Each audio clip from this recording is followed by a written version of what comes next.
Ассаламу алейкум. Бүгін сіздерге машбутой үлгісін үйретуге әрекет қылайын. Каналға қаталып лайк басқанды ұмытпаңыздар.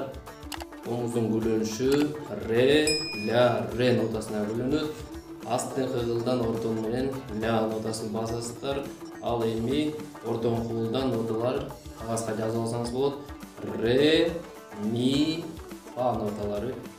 Ре жана ми нотасының аралығы сөймө менен ортонун аралыгы кичине алысыраак болот. Жакын мындай жакын болбойт. Ре менен минин ортосу алыс, ошондой эле ми менен фанын ортосу дагы алыс болот. Мындай жакын болбойт. Мынакей ре, ми, фа. Оң колдун чертилиши 3 жолу. 3 жолдон чертесиз жана 4-сүнө 1 жол чертесиз. Азыр мынакей көргөзүп берейин. 1 жол ылдый жана 2-3 жолу болсо ылдый өйдө. 1 Ушуну 3 жол чертесиз жана 4-сүнө 1 жол чертесиз.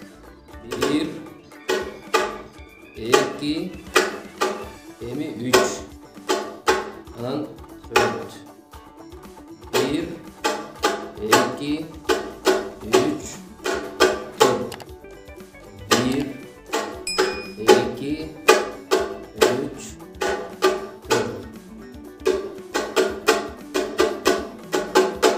Барган сайын кичине батыраактан чертип баштайсыз.